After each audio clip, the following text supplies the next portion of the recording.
Crazy എന്ന സിനിമയെ കുറിച്ചാണ് ഇന്ന് ഞാൻ റിവ്യൂ പറയുന്നത്. ആമസോൺ പ്രൈമിലൂടെയാണ് ഈ സിനിമ കണ്ടത്.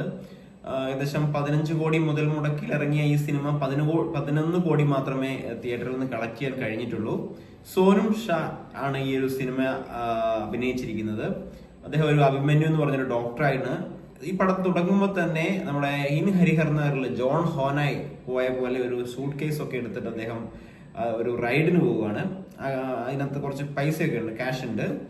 ആ ക്യാഷ് അദ്ദേഹം ഒരാൾക്ക് കൊടുക്കാൻ പോകുന്നു. അപ്പൊ അതിനിടയിൽ ഉണ്ടാകുന്ന കുറച്ച് സംഭവങ്ങൾ, ഒരു റോഡ് ത്രില്ലർ എന്നൊക്കെ പറയാവുന്ന ഒരു സിനിമയാണ്. പക്ഷെ ഇത് ഫ്ലോപ്പായ ഒരു പടമാണ്. തിയേറ്ററിൽ നിങ്ങൾക്ക് താല്പര്യം ഉണ്ടെങ്കിൽ ഒരു 1.5 hour മാത്രമേ ഉള്ളൂ, ഒന്ന് കണ്ടു നോക്കാവുന്ന പടം തന്നെയാണ്. ഈ ഒരു അഭിമന്യു എന്ന് പറഞ്ഞ ഡോക്ടർ, സോനം ഷാ എന്ന് പറഞ്ഞ ഒരു നടൻ മാത്രമാണ് ഇതിനകത്ത് അഭിനയിക്കുന്നത്.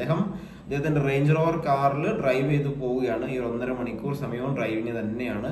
അപ്പൊ അതിനിടയിൽ നമ്മുടെ നിമിഷ സജയനൊക്കെ വോയിസ് ആയിട്ട് വരുന്നുണ്ട്. എനിക്ക് തോന്നുന്ന നിമിഷയുടെ വോയിസ് തന്നെയാണ് ഡബ് ചെയ്യാൻ ഉപയോഗിച്ചിരിക്കുന്നത്. അതേ അവരുടെ ഒരു ഹിന്ദി വോയിസ് തന്നെയാണ് കൊടുത്തിരിക്കുന്നത്. പിന്നെ വേറെ ഈ പടത്തിന്റെ അവസാനത്തേക്കാണ് 2 പേര് വരുന്നത്. ബാക്കി ഫുൾ ടൈം ഇതിനകത്ത് ഇദ്ദേഹം തന്നെയാണ് അഭിനയിച്ചിരിക്കുന്നത്. നമ്മുടെ മോഹൻലാലൊക്കെ എലോണിൽ അഭിനയിച്ച പോലെ ആ ഒരു രീതിയിലാണ് സെറ്റപ്പാണ്. എനിക്ക് തോന്നുന്നത് കോവിഡ് ടൈമിലാണോ എടുത്താണോ എന്ന് സംശയമുണ്ട്, അറിയില്ല.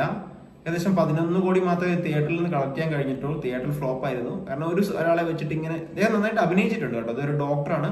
ഇപ്പൊ യാത്രയിലിടയിൽ അദ്ദേഹത്തിന് ഉണ്ടാകുന്ന കുറച്ച് ഒരു ശ്രമകരമായിട്ടുള്ള സംഭവങ്ങൾ, അദ്ദേഹത്തിനെ കൊണ്ട് താങ്ങാൻ പറ്റാത്ത രീതിയിലുള്ള കുറച്ച് സംഭവങ്ങളും അദ്ദേഹത്തിന് അവസാനം ഇതിനകത്ത് ഒരു നല്ല മനുഷ്യനായി മാറുന്ന ഒരു കാഴ്ചയാണ് നമുക്ക് കാണാൻ കഴിയുന്നത്. നിങ്ങൾക്ക് താല്പര്യമുണ്ടെങ്കിൽ ഒരു 1.5 hour കളയാനുണ്ടെങ്കിൽ കാണാവുന്നതാണ്. എനിക്കൊരു ആവറേജ് ഫിലിം, ഒരു 50% ആവറേജ് ഫിലിം മാത്രമായിട്ടാണ് തോന്നിയത്. കുറച്ച് ത്രില്ലർ രംഗങ്ങളൊക്കെ ഉണ്ട്, ആക്ഷനും കാര്യങ്ങളൊന്നുമില്ല. അദ്ദേഹം കാർ റൈഡ് ചെയ്യുന്ന കുറച്ച് സംഭവങ്ങളൊക്കെ ഉണ്ട്. താല്പര്യം ഉണ്ടെങ്കിൽ ഒന്ന് കാണാവുന്നതാണ്. Thank you for watching. All the best.